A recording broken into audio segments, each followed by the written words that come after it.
Hi and welcome to part 3 of the Objective Secured review for Codex Aeldari 2022. My name is Mike and today we're going to be looking at the Ynnari. The Ynnari represent a faction that's fairly new to modern Warhammer 40,000 in that it was introduced at the tail end of 7th edition, and when it was first released it showed us a way of combining all the different Aeldari factions into one homogeneous whole. Now, what has happened over the last couple of editions is we've seen various limitations placed on that because there were some quite outlandish combos that were available to us right at the very start of 7th edition, particularly with the ability to put everything into one detachment, which allowed things like Dark Reapers in Drukhari Raiders and other similar shenanigans. And the Ynnari have suffered for their rules sins of the past. But we're back, and we're now in a position where a lot of those old rules are now available to us again. And are they as good as they once were? Probably not, but there's certainly now a more playable faction. So let's get stuck in and see exactly what the Ynnari bring into 9th edition Warhammer 40,000. First things first, the Craftworld detachment that is Ynnari can also include Harlequin units, Drukhari Cabal and Drukhari Witch Cult, as well as Incubi and Scourges from Codex Drukhari. However, now they have a limit. For every time you include one of those non-Craftworld units, you must also include one Asuryani unit with the same battlefield role. So, what that means is if you want to run a unit of Carbolite Warriors or a Harlequin troop as a troop's choice, you must first use a Craftworld troop's choice, whether that's Rangers or Defenders, or Storm Guardians for that matter. If you want a Raider dedicated transport, then you must first have a Wave Serpent dedicated transport, and that applies for every single slot in the detachment. The most important part about this change, though, is that the Ynnari detachment that includes any of these units is still a Craftworld detachment, an Asuryani detachment, but a few additional rules will apply to that detachment.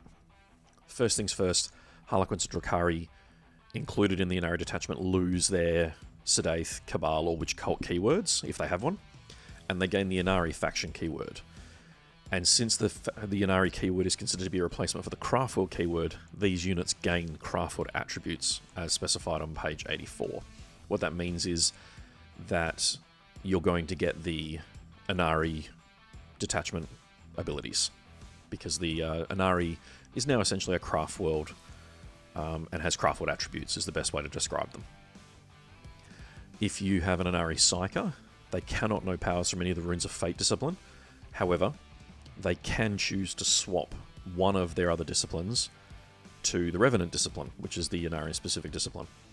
Now this is a may, not a must, so if you only have access to one discipline, you do get the opportunity to keep your old discipline. However, it's also worth noting that sometimes powers from those other disciplines might not work anymore, because a lot of them are tied to keywords that may not exist anymore because you've taken an Ynnari.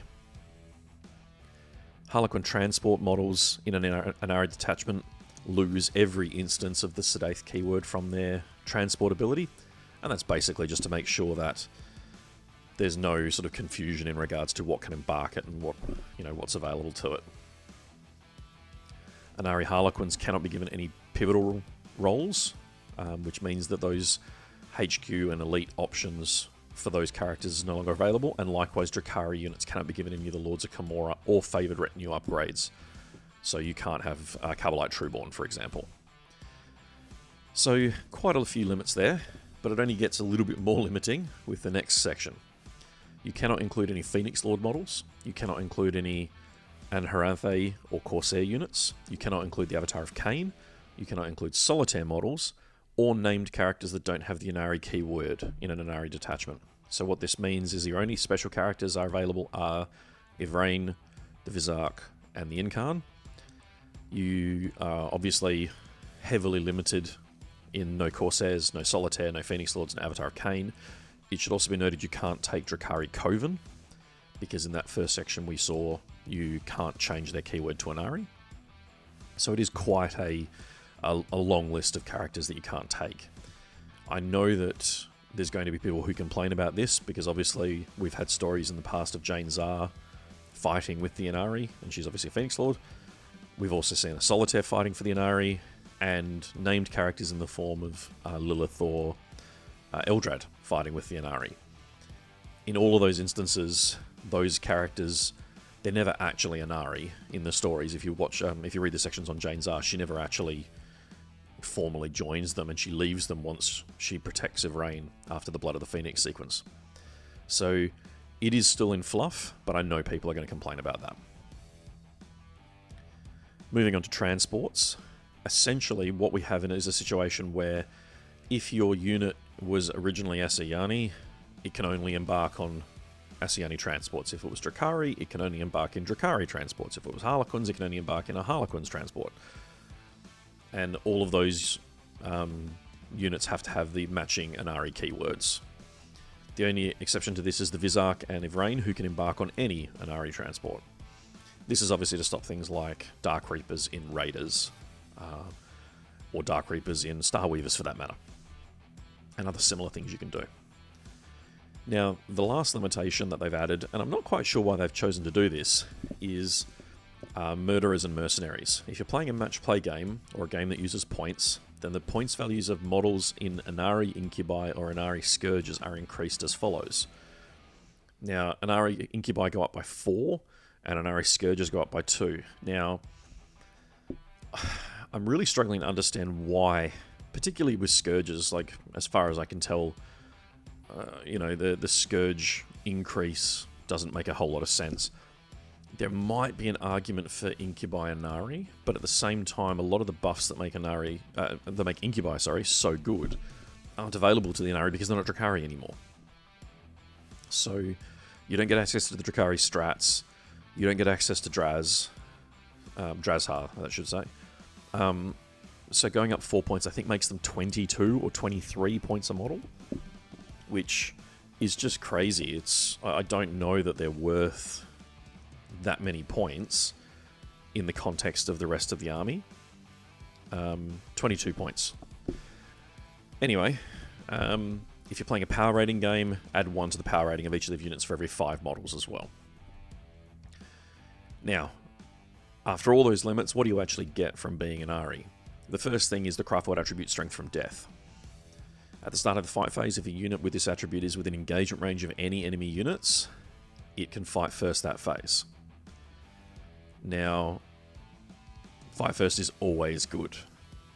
However, it does mean that you don't automatically trigger fight first all the time, because it's at the start of the fight phase. So for example, if your opponent charges one of your units and then kills it and consolidates into one of your other units, your other unit will not have fight first because they weren't in engagement range at the start of the fight phase. That's really important to understand that, because it's not just always fight first. The second attribute is each time an attack is made by a model with this attribute, if that model's unit is below starting strength, add 1 to the hit roll. This is really good for things like Harlequins, obviously Howling Banshees, Striking Scorpions. Incubi don't get much out of it because they're already hitting on 2s. But the problem with a lot of Eldar units is they're 1 wound toughness 3, often with only a 4+ save or maybe a 5+ invulnerable. And I feel like once you start losing models, you get diminishing returns from that. If it was +1 attack, maybe that would help balance that out, but I don't actually know that +1 to hit is going to be that meaningful for most of the units. It's good, but not great. The Warlord trait for Ynnari is Warden of Souls. At the start of your command phase, the Warlord regains 1 lost wound, which is pretty awesome. When the Warlord is selected to fight, if any enemy units within engagement range are below starting strength, and until the end of the phase, add 1 to this Warlord's strength and attack characteristics. Now, this is different to Strength from Death because it says when the Warlord is selected to fight, if any enemy units are engagement range, rather than just being at the start of the fight phase. So, Warden of Souls obviously means that getting those buffs to strength and attacks is going to be pretty solid for a lot of combat characters. Now, if you've gone down the road of being an Ynnari, you also get your own unique relic and stratagem. The relic is called the Lost Shroud, which is a relic from previous editions, which has been tweaked and brought into line for 9th. First thing is it subtracts 1 from the damage characteristic of an attack allocated to the bearer, and if an attack has an unmodified damage characteristic of 1, add 1 to any armor saving throw made against that attack. Now, this is going to mean things like an Autarch, for example, an Ynnari Autarch will be a 2+ armor save against damage 1, and then -1 damage from anything bigger than that.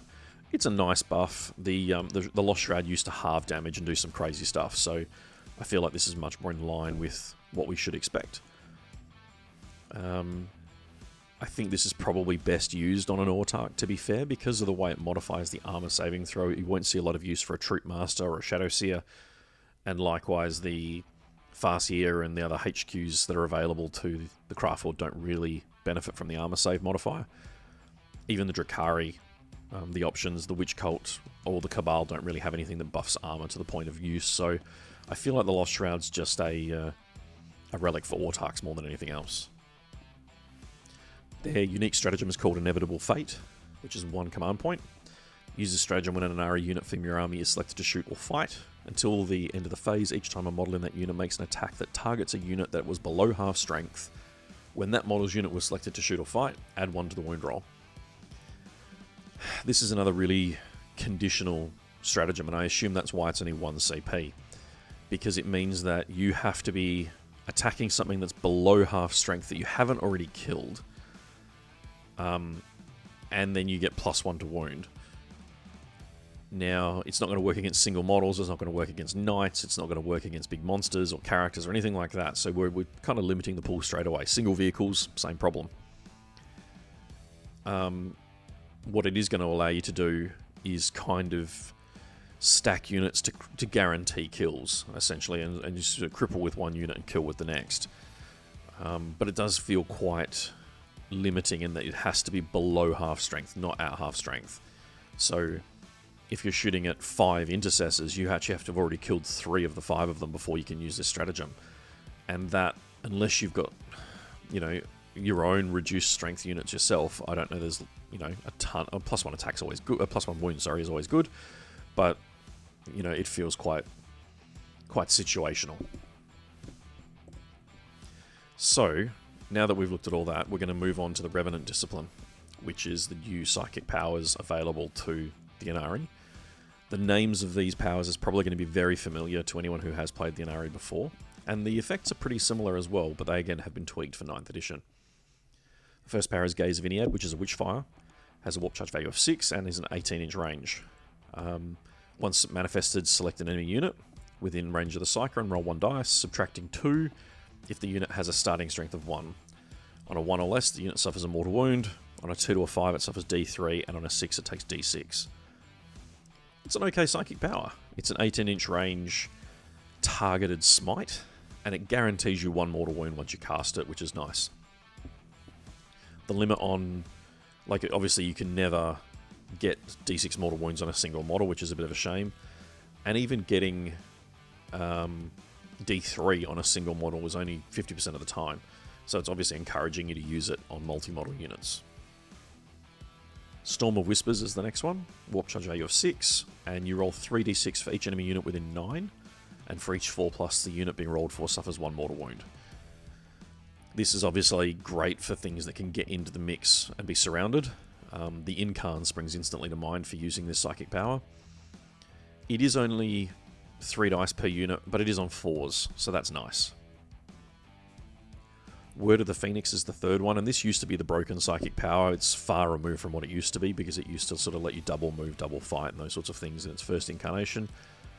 3 editions on, it's a warp charge value 6 blessing that you select 1 friendly Ynnari infantry, excluding wraiths, within 6 of the Psyker. 1 of that unit's destroyed models, or D3 of its destroyed models if that unit has a battlefield's troop roll, is added back to the unit with 4 wounds remaining. These models cannot be set up with engagement, can only be set up in engagement range of enemy units that are already within engagement range. So this lets you revive wounded or models that have been removed from the table. Now, D3 troops, obviously adding Harlequins back to their unit is going to be very useful. Likewise, Witches, there's probably less use unless you sort of need the OBSEC model count for Guardians or Cabal Warriors or something like that might be useful. Adding a single model back to non-troops battlefield role and excluding wraiths really does limit the power. What it does let you do is obviously add aspect warriors back to squads, incubi back to squads. But they're kind of the first things that spring to mind. And because it's limited to infantry, you can't even use it on things like Skyweaver bikes or Shining Spears or anything like that. I think probably you'd be looking for things like Warp Spiders, Sweeping Hawks. Any of the expensive aspect warriors is probably your best bet for that. Now, moving on, number 4 is Unbind Souls. It's a malediction with a warp charge value of 6 and a range of 18. Select an enemy unit from the range of the Psyker. Each time an Ynnari model from your army makes a melee attack, unmodified rolls of 6 to hit automatically wound.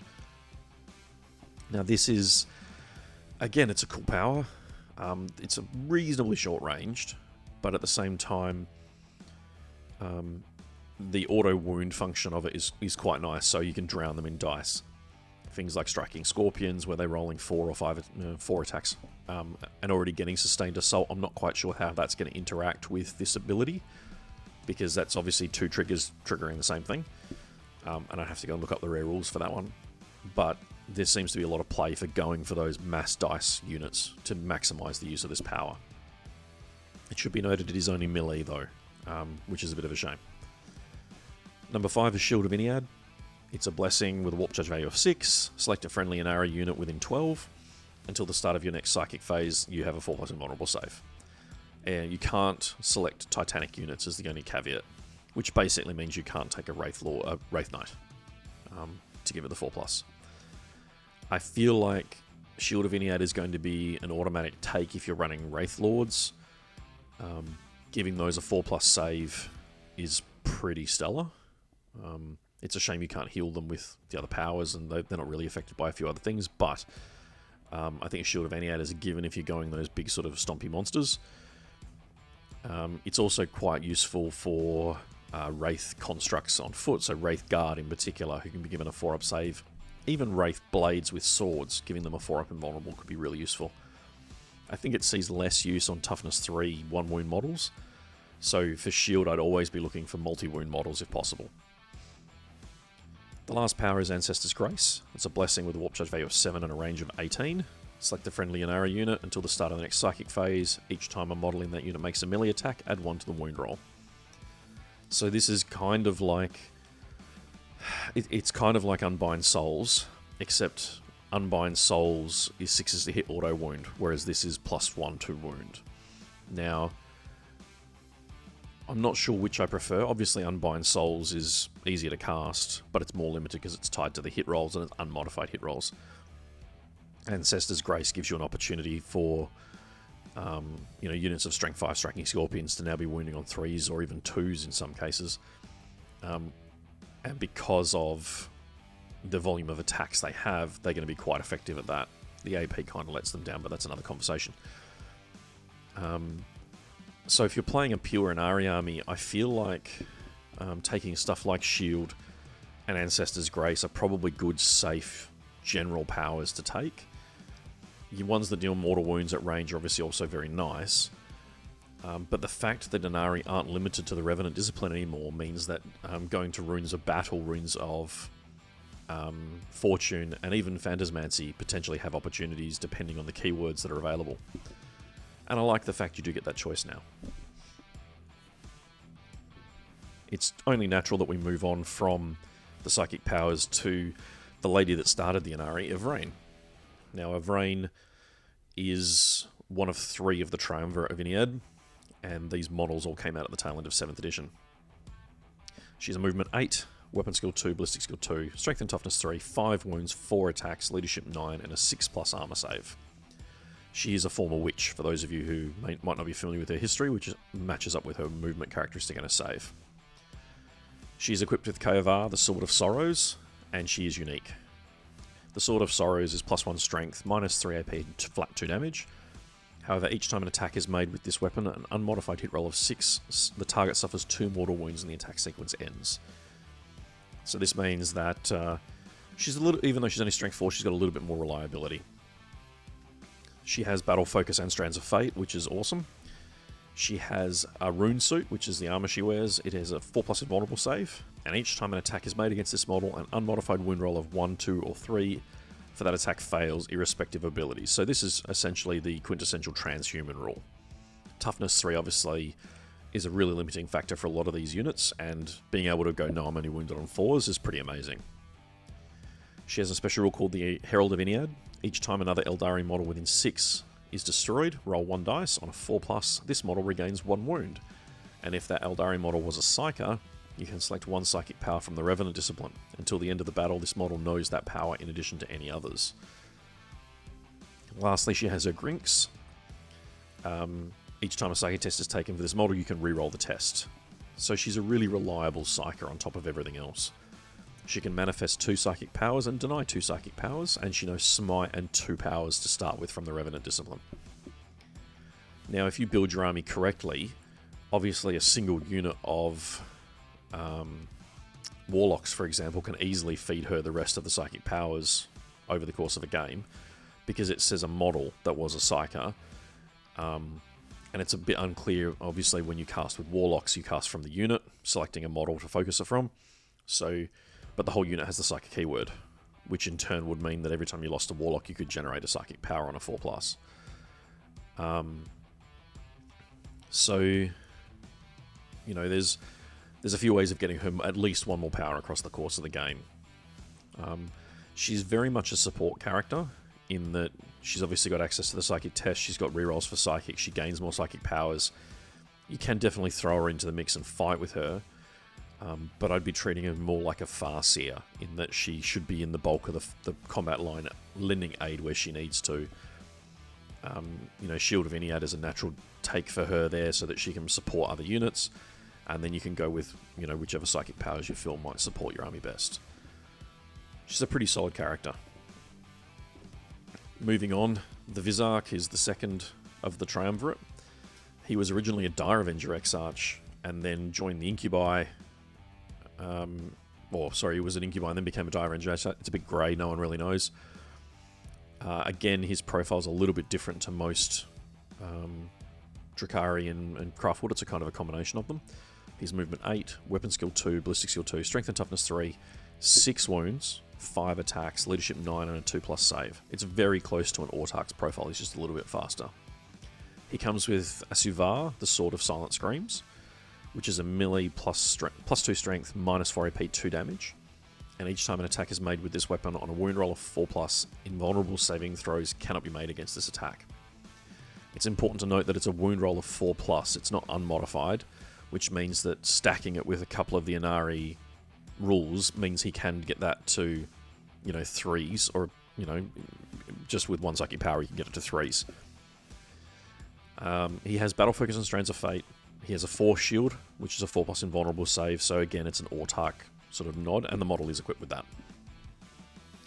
The first rule he has is Champion of Ynnead. Each time another Aeldari model within 6 is destroyed, roll 1 dice. On a 4+, this model regains 1 lost wound. And if that Aeldari model was a character, add 1 to the attack's characteristic until the end of the battle.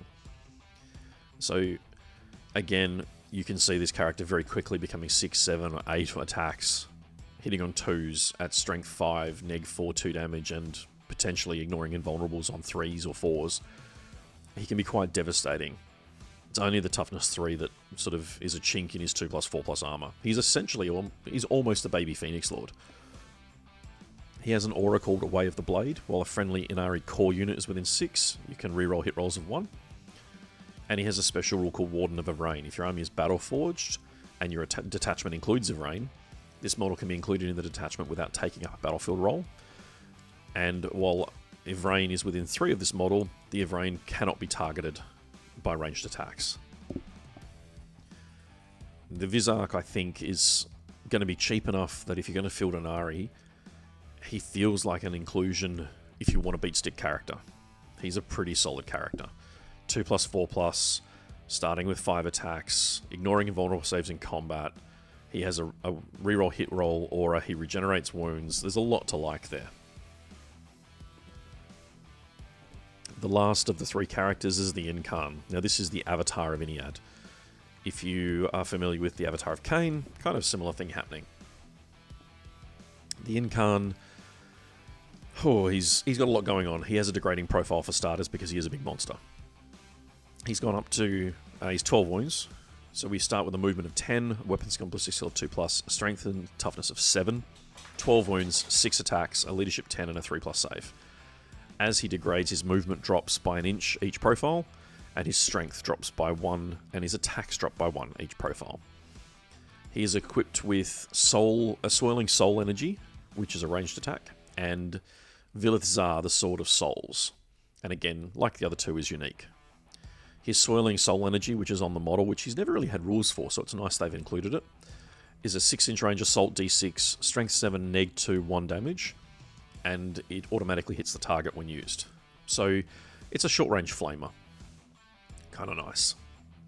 The Sword of Souls has 2 weapon profiles, and each time you make an attack, you have to select one of the profiles. It's either a piercing strike at +4 strength, -4 AP, d3 +3 damage, and invulnerable saves may not be taken against those attacks, which is pretty huge, or Sweeping Blow, which is strength user, -4 AP, 1 damage, but you make 2 hit rolls instead of 1 for each attack. So he's either 12 attacks at strength 7, -4, 1 damage, or he's 6 attacks at strength 11, -4, d3 +3, and ignoring invulnerables.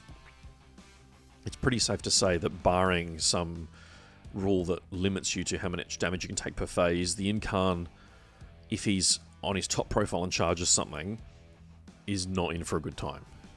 It's with 6 attacks, it's going to be on average 5 hits and probably 3 to 4 wounds at d3 +3 with virtually no saving throws available.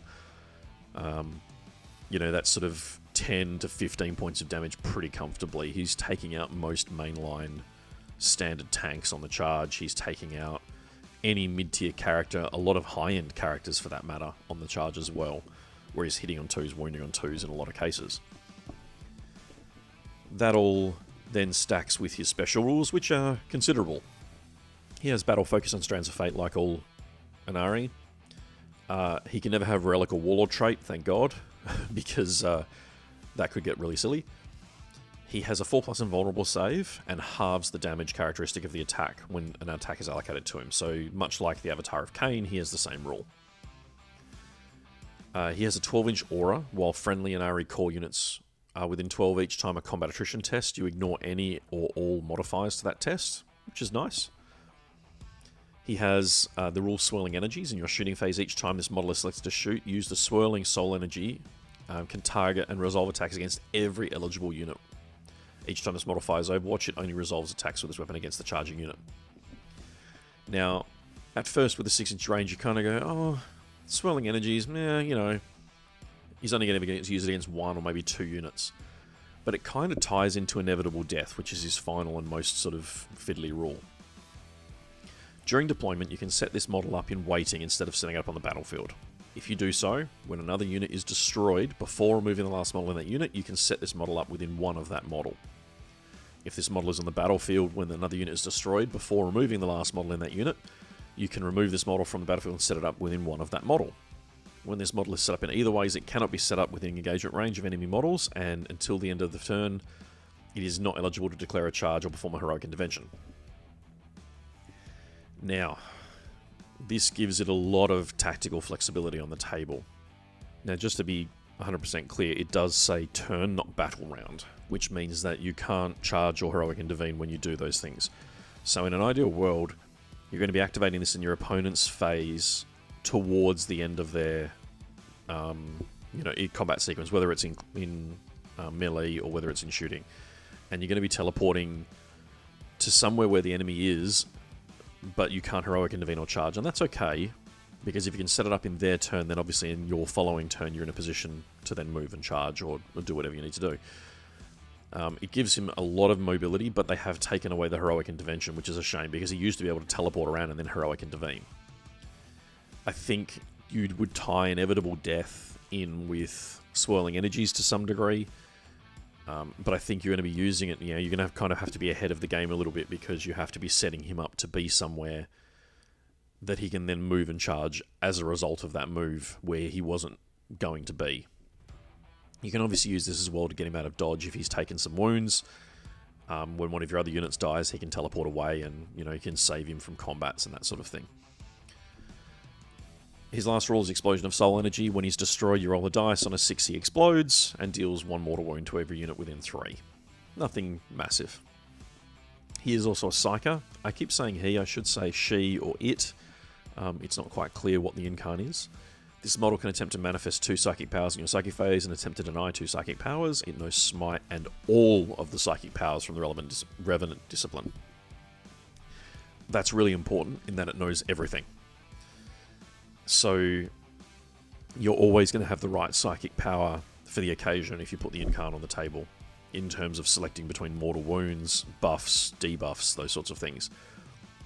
So there'd be an argument for deploying him in your lines, again treating him a bit like a Farseer in the early parts of the game, and then using his combat abilities and ability to move around with inevitable death in the mid and the late game to present pressure in parts of the table that your opponent might not be expecting. For example, you might target a backfield enemy unit with your heavier guns and your support elements, use inevitable death to move the Incarn to behind terrain or towards the back of the board where your opponent wasn't expecting that pressure to come from, and the Incarn at 3+4+ half damage, toughness 7 with 12 wounds, he's no slouch when it comes to being able to absorb some damage. So I think the Incarn presents some really great opportunities to put pressure on parts of the table that maybe others weren't expecting. In terms of points, if Rain comes in at 135, the Vizark at a cool 95, and the Incarn at 250. I think all of these prices are pretty appropriate for what we're dealing with. The Vizark might even be a touch too cheap at 95 points. Like I said, he is an Autarch, but at the same time, apart from his strength and toughness, for all intents and purposes, he's a Phoenix Lord. And I wouldn't be surprised to see him go up to maybe 105 or 110. If Rain feels well priced at 135, she's not too expensive, not too cheap. The Incarn's a few points cheaper than the Avatar of Cain with some really funky rules, but at the same time, is toughness 7, not 8. So I think 250 feels okay for a caster that knows all the powers from a discipline and his special rules. So that's all the rules for the Ynnari, but what does that mean for you on the table? It's a really tricky question, this one, because I feel like the Ynnari almost want to function as a craft world list for the most part. The biggest hurdle that you have is actually tied to the requirements for taking one craft world unit before you take a Harlequin or a Drukhari unit, particularly the transports. It's really common for a Drukhari to be using transport options, same with the Harlequins, and the fact that you have to take a craft world before you take one of those means that you're paying 100 points for a Raider, but you have to take 140 to 180 point Wave Serpent first. Now that's not necessarily a bad thing, but I think the Ynnari, the way it builds, it tends to want to be an infantry army to some degree, because a lot of the buffs and debuffs only work on Ynnari infantry. Or want mass model counts. You don't, your single model units don't necessarily gain as much, or can be affected as much. So it's going to be a hard army to balance particularly well, especially once you put a couple of those characters in. You can be out 400 points before the game starts with just 2 of those characters. And while you don't have to take those characters anymore, which is awesome because it now frees you up to do your own thing with those characters, you are inevitably going to run into hurdles with points as you go, I really want to put, I want to put 20 Incubi in and 2 Raiders. Well, now you need 2 other elites and 2 Wave Serpents to go with it. Even just Harlequin troops. The idea of being able to obviously take Harlequins as the troop choice, but then including Aspect Warriors in the fast attacks and elites and, picking the best heavy supports is just not possible because you have to, kind of stack them where you take one first and then the support. Now, there aren't really any taxes attached, but there are certainly more expensive options. You're having to take a 55 to 60 point Warwalker to get a 140 point Ravager or a 90 point Voidweaver, for example. And unless you're making sure those choices are efficient, it essentially becomes a tax for the army, which can make it really hard to balance on the table. Do I think the Ynnari are quote-unquote competitive for going to a tournament? Probably not. I feel like you're better off actually running a Craftworld's pure army and then potentially adding a Harlequin Patrol or something like that to it to support it. Do I think that they can be a lot of fun? Absolutely. I feel like the combination army on the table again could be a heap of fun because you don't give up as much. And obviously if you just go Drakari Patrol, Harlequin Patrol, Craftworld Patrol, the army could look the same on the table, but you are giving up things to do that. I'd love to hear from anyone who does put an Ynnari army together. To send us through the photos of the army, send us through the army lists. You can hit us up on Facebook, or you can post down in the comments below.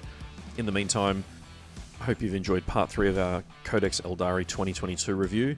Part 4 will see us focus on the psychers of the Codex and the psychic disciplines that are available to you when using Codex Aeldari 2022.